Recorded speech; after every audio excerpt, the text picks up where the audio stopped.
जेके Yadav films present.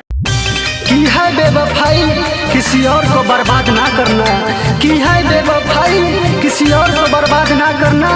अरे दुनिया में तो कुछ रहा ही नहीं, मुझे याद ना करना।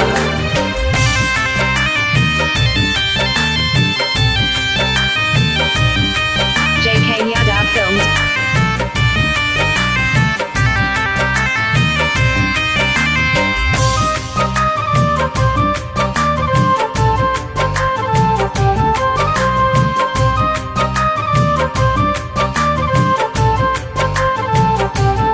जाते बार हुए जहान तू तो हमें छोड़ के, जाते बार हुए जहान तू तो हमें छोड़ के। जानी तक की है तू पीछे अपन मुँह मोड़ के, जानी तक की है तू पीछे अपन मुँह मोड़ के। जाते बार हुए जहान तू तो हमें छोड़ के, जात बार हुए जहान तू तो हमें छोड़ के। पहले ही नजर में देख के मुस्कुराई क्यों, अरे जब तुझे छोड़ के ही जाना था तो दिल लगाई क्यों।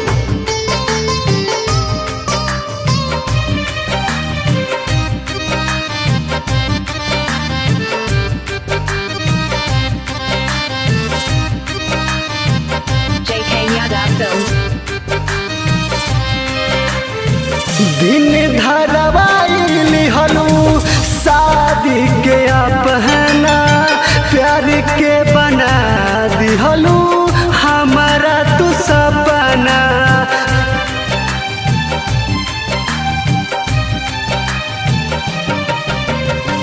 दिन धरवाई लिहलू शादी के अपना, प्यार के बना दिहलू हमारा तू सपना। खुश बारुए करे जा हमर दिल तोड़ के, खुश बारुए करे जा हमर दिल तोड़ के। जाते बारुए जहान तू तो हमें छोड़ के, जाते बारुए जहान तू तो हमें छोड़ के।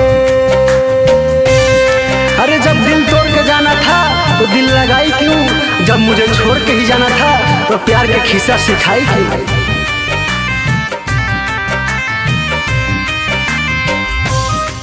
JK Yadav Films।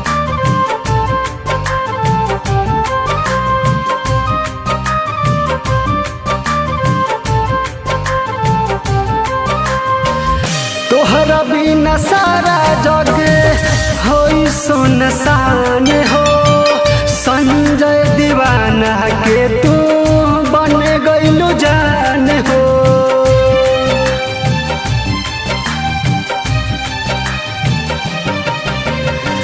तोहरा बिना सारा जग होई सुनसान हो, नंदन निराला के तू ले लू जान हो। मन मोही संग जयबू सुबह डोली चढ़ के, मन मोही संग जूता जयबू डोली चढ़ के।